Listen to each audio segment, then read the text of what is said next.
can murder a liberator, but you can't murder liberation. You can murder a revolutionary, but you can't murder revolution. And you can murder a freedom fighter, but you can't murder freedom. All right, this is Tap. Let's get right to it. So, as you may or may not know, something you should know is that Donald Trump made a demand of all the Middle Eastern Arab nations or within the region of Iran. His demand was that they joined the Abraham Accords. And the he demanded that the Middle East countries join in with the Abraham Accords as a mandatory condition to end the U.S. and Iran war. He pushed to expand these normalization agreements to build a unified regional coalition against adversaries, secure lasting peace, and achieve a historic foreign policy legacy. Now, if you ask me, I think it's just more of the same. BS, all right?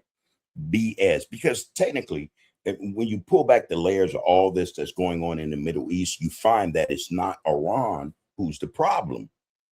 You know, so he's basically asking these Arab nations to join with the enemy, the problem for the whole Middle East region. The problem is Israel. He's demanding that they join the Abraham Accords with Israel, all right, to normalize what he called peace, lasting peace at that, some type of coalition against their adversary. And he said adversaries, but really, the United States and Israel, they paint Iran as the adversary, the largest sponsor of terror in the world. They forget to leave out, or they left out intentionally, the fact that the United States and Israel are in fact the largest terrorists, not just in that region, but around the world.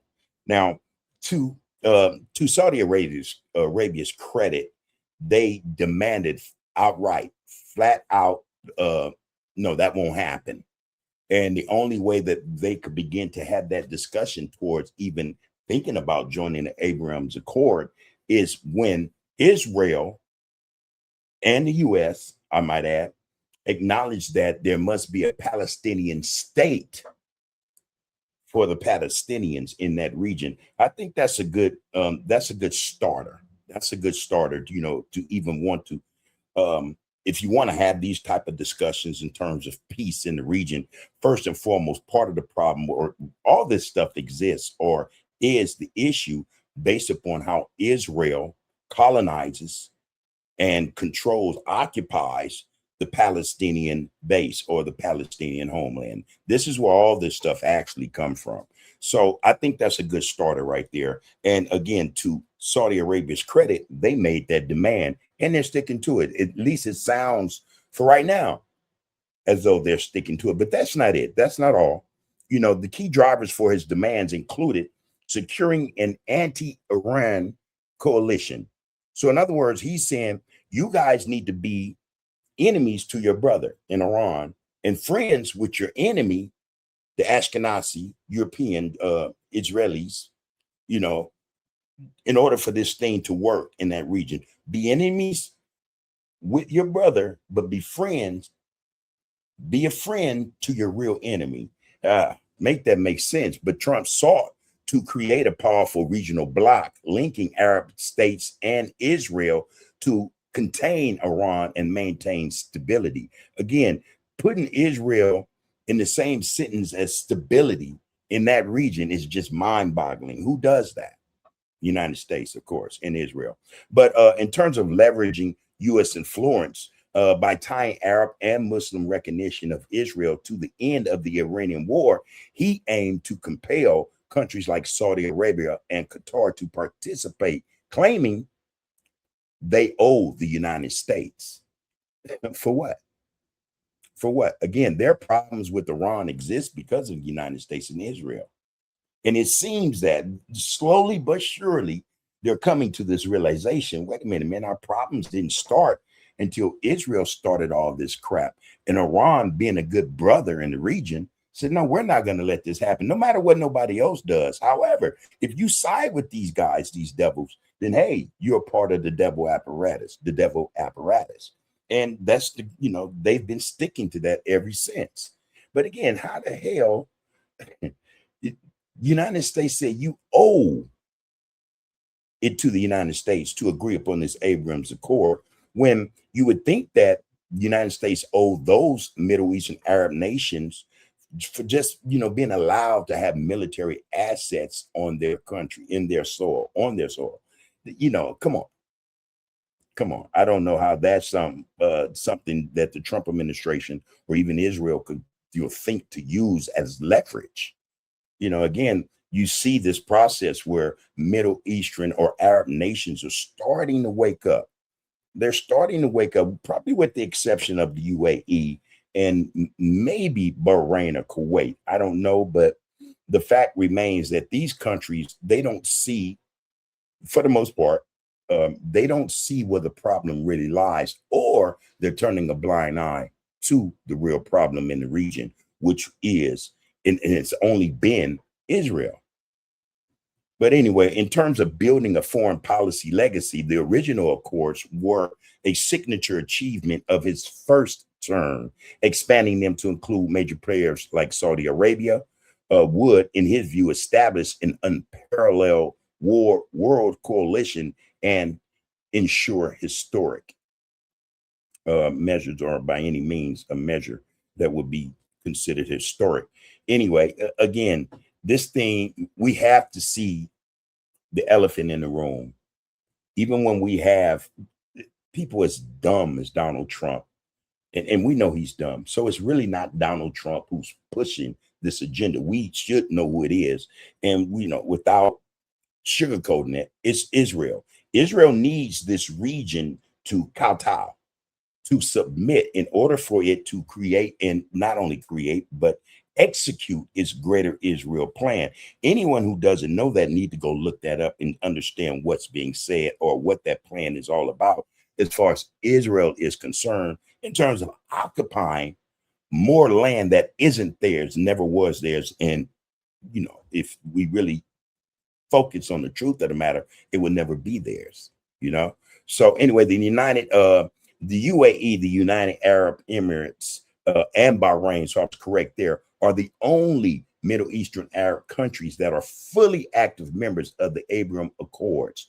Two other Arab nations outside the immediate Middle East region also signed onto the normalization agreements, and that would be Morocco, which is understandable, and the other is Sudan, which is not, But anyway, Morocco, this North American Arab country, joined in December 2020 and maintains active diplomatic ties with Israel. Sudan, this North American Arab League member, oh wow, this is crazy. State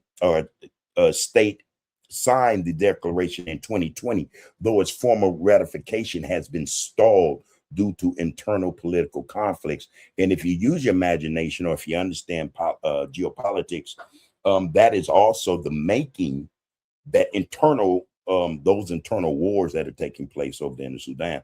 Those are the making of Israel as well as the United States. There is something about keeping these African countries or these Arab countries destabilized to such a degree to where, they would, rather than continue this war or continue these hardships and destabilization of their governments, they would think that signing up with the U.S. and Israel would bring peace and prosperity to them. And it would probably be, it wouldn't probably be, more than likely, it would be the opposite of that. More war and famine, more raiding or pillaging of natural resources that exist in the area, resources that Israel, as well as the United States, in spite of what Donald Trump says, we don't need anyone's resources. Yes, you do. Yes, you do, especially in this technological age where we're talking about AI. They need all those materials, especially those that are in Sudan, especially those that are in Sudan. And as far as Morocco goes, there's no telling what rare earth mineral lies underneath the ground there. So yeah, this is a play. Now note, while Egypt and Jordan are Middle Eastern Arab nations with long-standing peace treaties with Israel, again, I don't understand why, but they are not part of the Abraham Accords framework. Other regional players like Saudi Arabia and Qatar are the targets of recent expansion efforts, but have not join. And those expansion efforts are being executed or implemented by Donald Trump. Again, he made demands. He made demands that they join the Abraham Accords. And basically that accord is about them saying, hey, peace, no more war. Israel will accept you, will recognize you, basically as the right to exist in an occupied land that it's not yours. All right. That's crazy. Now add to that the fact that Donald Trump not only, is trying to push this demand upon them, but add to the fact that along with this trying to make them join this peace accord, Israel for its part, again, does not honor agreements. So you can make this accord with them as much as you like. But history has shown, in spite of agreements and accords, certain signed treaties, Israel has always backtracked and found a reason to violate those treaties and or agreements. All right, those are facts. Okay, so that's that. But anyway, in terms of the negotiations regarding Saudi Arabia joining Abraham Accords, they are locked in high stakes geopolitical standoff. All right, despite intensive pressure from Washington, D.C., Donald Trump, more specifically, a major diplomatic impasse exists between U.S. ultimatums and Saudi conditions. All right, the U.S. Mandatory ultimatum, President Donald Trump has positioned Saudi Arabia as the central prize of an expanded Middle East alliance. The U.S. administration has attempted to link a potential U.S. Israel peace agreement directly to the expansion of the accords. And that's another thing. So now the terms for the ceasefire in the peace between the United States and Iran has expanded once again. Now, and a part of this peace deal, as far as the United States is concerned, is that the only way they'll get peace, forget about the uranium now, and forget about opening the Strait of HORMUZ, forget about, the bringing down, the decrease in mobile missile launchers and all that. Now on the table as a part of this agreement is that they have to join, Saudi Arabia more specifically, this Abrams Accord in order for this peace deal between the United States and Iran to fall through or go through.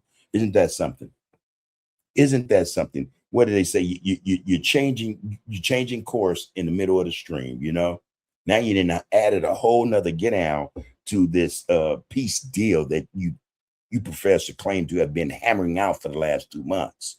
All right. And all this is just a front, let's be realistic. There are the intentions of the United States and Israel is not to establish peace with Iran. That's it. That's a fact. What the true intention is about dismantling Iran, period, point blank.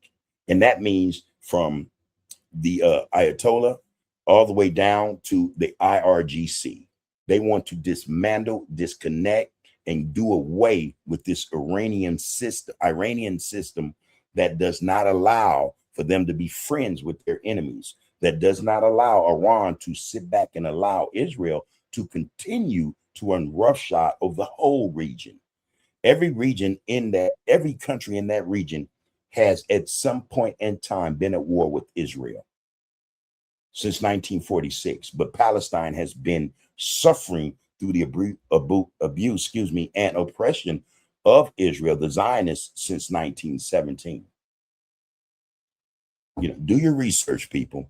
But anyway, so yeah, that just sounds crazy to me. In high-profile diplomatic pushbacks and public posts, Trump declared that joining the Normalization Pact should be mandatory for regional players like Saudi Arabia and Qatar. U.S. officials are leveraging these security guarantees, framing regional normalization as an obligation for U.S. mediation efforts. But the Saudi red line is this: the Palestinian statehood, which I mentioned. So again, Saudi Arabia said, look, before we even get to discussing Abraham Accords, what's going on with Palestine? This has been on the table for decades. Why is not Palestine, has its own state? Why is it that they don't have a voice? Why is it that Israel can continue to commit genocide in Palestine and no one cares? But everyone cares about Israel's safety or right to exist. What about the Palestinians right to exist and their safety, statehood. No one wants to talk about that. And this is what we're missing as people who are interested in the conflicts of the world. We're missing the fact that Palestine is being pushed further and further to the back burner, literally off the stove. There's nothing cooking there. You know, you go and look at Palestine right now, it is demolished. It is demolished. And not enough countries in the world are condemning Israel and the United States for the destruction and genocide of the people of Palestine. That's some sad stuff. So anyway, Saudi Arabia says Saudi Arabia has swiftly and publicly rejected the U.S. pressure to sign without a resolution to the regional conflict. Following a direct call between President Trump and Saudi leadership, official Saudi sources reiterated that the kingdom will not normalize relationships or relations with Israel without a clear and irreversible pathway to an independent Palestinian state. All right. So the post-Gaza shift, while a deal between Israel and Riyadh appeared imminent in the mid-2023, the subsequent devastating regional warfare fundamentally altered Saudi calculus. Non-negotiable terms are that Riyadh's stance has hardened. They insist that any breakthrough, requires guaranteed Palestinian self-determination and recognition based on the 1967 borders. So since 1967, Israel has disregarded those borders, that agreement, since 1967. That's something else, you know? But anyway, negotiations are effectively stalled due to diametrically opposed demands. Again, the United States demanding that Saudi Arabia joins the Abraham Accords. Unless they join the Abraham Accords, there won't be no peace deal with Iran. That's what they're saying. So now they're twisting their so-called allies' arm to doing something they don't want to do, you know. And if they don't do it, then there will be no peace in the Middle East. That's basically what they're saying. Help us to dismantle Iran and everything will be okay, is what they're saying. But Israel's opposition, Israel's right-wing government remains firmly opposed to a two-state resolution or conceding Palestinian sovereignty. And this is their land. Offering no political cover for Saudis to join. All right. Now, that being said, I do have a clip like we always do. We try to provide more context to the issues or the content we bring to you guys. Before we bring it, please like, share, follow, comment, and subscribe to the Art of Political Discourse. You are tapped in. You know, you guys is, joining and being a part of this process and your viewership. It means a great deal to us. So ahead of time, we like to say thank you to each and every one of you. That being said, let's get to this clip. Very important clip. Very important clip. And you guys got to hear what's being said. These guys are playing a dangerous game. And these guys being the United States and Israel. And this is courtesy of Times of India. Oh, sorry about that. You're leaving money on Okay. the table. Not because your content isn't good, but because the tools you're using weren't built to help. U.S. President Donald Trump wants a historic diplomatic breakthrough in the Middle East. But two of the region's most influential powers appear to be sending a clear message back to Washington. No Palestinian state, no normalization with Israel. And that position could complicate one of Trump's biggest foreign policy ambitions. According to a report by Haaretz, Saudi Arabia and Qatar have yet to formally respond to U.S. President Donald Trump's request that they join the Abraham Accords and normalize relations with Israel. However, Gulf sources speaking to the Israeli newspaper expressed serious reservations about the proposal. The sources indicated that neither country is prepared to move forward without a credible pathway toward the establishment of a Palestinian state. And this is what Israel is fighting against more than anything. And again, is not Israel's interest. It's not in their interest, and nor is it their intent to grant Palestine or agree to Palestine having sovereignty, being able to control its own destiny. That would, again, that would go against Israeli plans, their ideology in terms of that whole region. That would work against them. So why should they do that? Why should they agree to that? You know, in their mind, it makes sense because, you know, you got to look at how they're looking at things. It would be chopping off their own neck. Their intent, their intentions, their objective is to control that whole region. Hegemony is their goal of the whole region. And that region will expand, you know, to Turkey, you know, Egypt, you know, we already see them in Lebanon.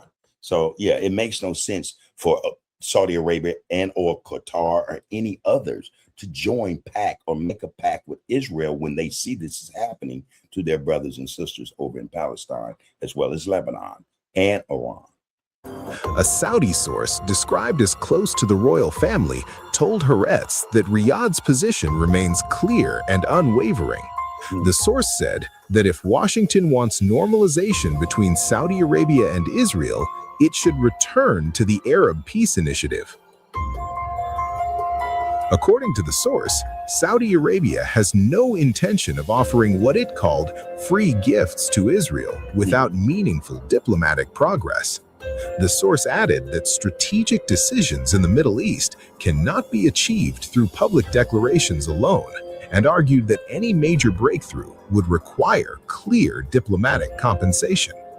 Now, also what needs to be considered is that while the U.S. continues to dangle, right, defense treaties and nuclear cooperation agreements as incentives, Saudi Arabia is still holding its ground, viewing Palestine's statehood as a non-negotiable barrier to entry. All right. So you got to give Saudi Arabia in this context, in this sense, their props. They're standing for something. That sounds like a little integrity. That sounds like principles to me. You know, now the United States and Israel, I think they think a certain way. Just keep applying the pressure, and at some point you'll see cracks. And once those cracks appear, then let's seep in, get as far inside those cracks as we can to widen those cracks, so that it eventually they'll give up fighting and they'll agree to some stuff that'll hurt them 5-10 years down the line. Oh, sorry about that. Oh.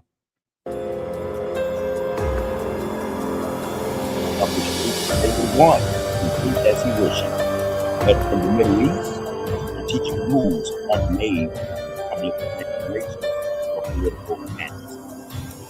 The kingdom is a place in the Arab and Islamic world, and therefore, any such step requires diplomatic compensation. The Palestinian state within recognized order and sustainable Palestinian authority. The regional atmosphere doesn't allow normalization with Israel, especially not from the central country like Saudi Arabia.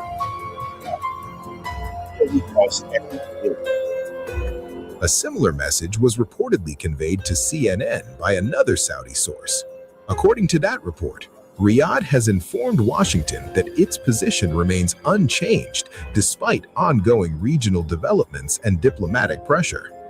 Qatar has also avoided issuing a direct public response to Trump's request. However, Gulf media outlets citing Qatari officials reported similar concerns. According to those reports, Doha remains uncomfortable with the idea of normalization that does not include meaningful gains for the Palestinian cause. The Abraham Accords, first signed during Trump's previous administration, established diplomatic relations between Israel and several Arab states, including the United Arab Emirates and Bahrain. For Trump, expanding those agreements has long been viewed as a major strategic objective. But Gulf sources speaking to Haaretz believe the White House may now be facing a far more difficult regional landscape. It's so easy to become a podcaster with Riverside. First, go to Riverside and open an account. And I have to say that the longer this war continues, the more cracks in the alliance between Arab nations, United States, and Israel will appear. And Iran, to its credit, knows exactly how to deal with that in terms of geopolitics or politics in that region. I think that it's Iran's gamble and bet that sooner rather than later, these Eastern countries, these Arab nations will recognize the folly of their ways, and through channels not linked to the United States or Israel, but through channels between themselves, will open up, and they'll be able to negotiate their peace, understanding, and cooperative existence in the area. So I think that's to Iran's benefit. Some Muslim nations are pushing back against U.S. President Donald Trump's ultimatum on signing Abraham Accords with Israel, which he linked to the emerging agreement between Iran and the United States. In a post on Truth Social, Trump had urged several Muslim-majority nations to sign the Abraham Accords and normalize ties with Israel as Washington pushes for a broader regional agreement linked to ending the war with Iran. And again, the audacity, right? To say that, well, the only way this war with Iran will end is not only the demands we've already made in terms of uranium enrichment, opening the Strait of Hormuz and other issues, but hey, you guys got to be in agreement with Israel. You have to join the Abraham Accords in order for this even to, end.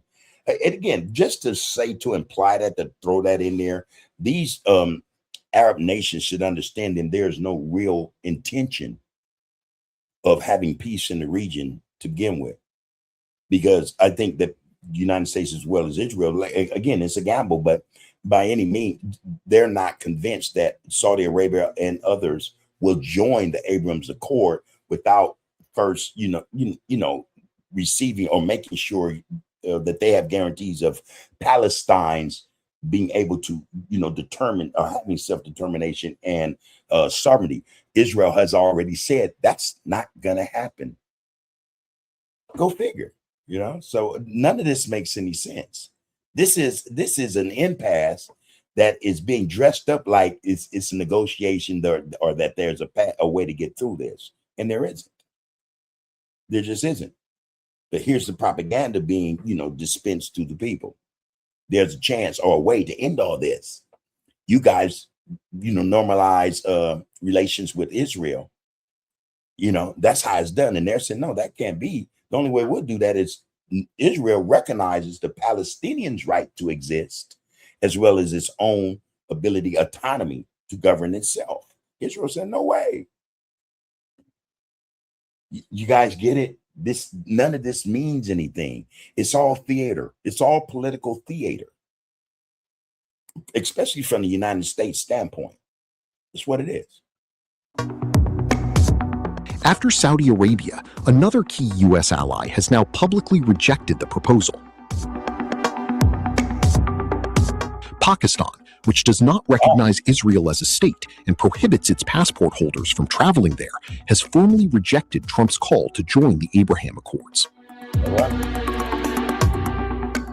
Pakistan's defense minister, Khawaja Mohammad Asif, said Islamabad would not normalize relations with Israel under any circumstances.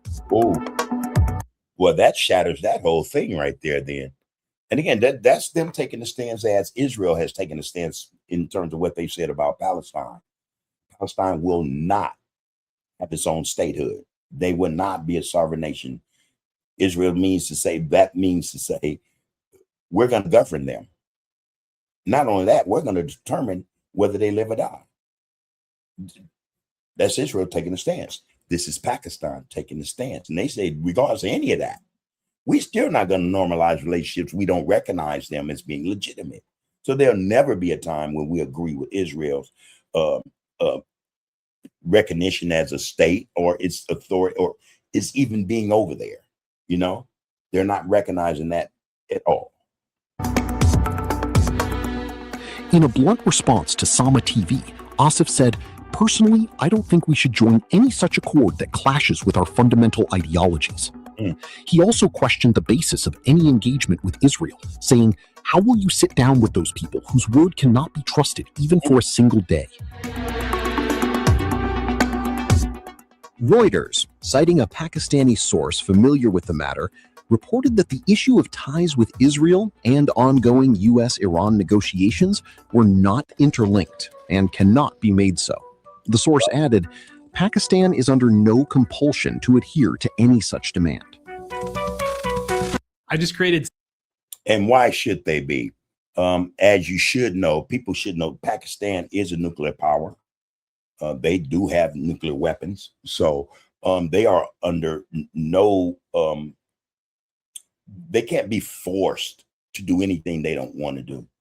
And they've taken their stance. They're standing on business. They're saying in no uncertain terms, Israel will not be accepted by Pakistan. So there that goes. It's out the window. And again, what made Donald Trump seek to try to make this thing happen, demand that it happens. And the only way peace with Iran will be is if these guys jump in on this Abrams Accord. You know, without that, there's no peace. So again, you have to look at it at face value for what it's worth. The intention is not peace in the region. It is not. It has not been. It never has been ever since Israel has gotten there. 1946 became an official, so-called an official state in that region. It has not been peace. It won't be peace. And I'm pretty sure that in time, those who recognize the usurpation of that land, Israel's presence in that land, those who recognize Israel's illegitimacy in that land will not agree to nothing Israel is doing or trying to do, or Israel's ally, the United States, their attempts to demand that Israel be accepted in the region. It's not going to happen. No time soon. In fact, we tend to think here at TAP that there are things, just like the United States, like Mossad and CIA, they plan behind closed doors. They have think tanks. So does Iran. So does Saudi Arabia. So does Pakistan. So everybody has something on the table. They brought together, they devised, behind closed doors and dark rooms. And I'm pretty sure that Pakistan, Iran, even Saudi Arabia and Qatar have plans one day ridding that region of Israel. And we think that Israel understands that. They know it. Israel is making strides to establish itself in North America. Not as a second base, a lot of us tend to think. We think that they're doing it because this is their next occupation, full force. The land. See, because it's also thought that the United States, North America, is the actual Israel. Not where they are over there, and that's a deeper dive, people. And one day we might just address that as far as content is concerned. But for right now, tell us what you think. Is this something that Saudi Arabia, Qatar, and Pakistan should do? Join the Abrams Accord just to have this war in Iran end and forget about their principles, integrity in terms of how they see Israel as a state, as an occupier of land that is not theirs? How does that work? How do you guys see that? Put your thoughts in the comments. Let us know what you think, and we'll answer every comment, okay? But until then, take care of yourselves and one another. You have been tapped in. You can murder a liberator, but you can't murder liberation. You can murder a revolutionary, but you can't murder revolution. And you can murder a freedom fighter, but you can't murder freedom.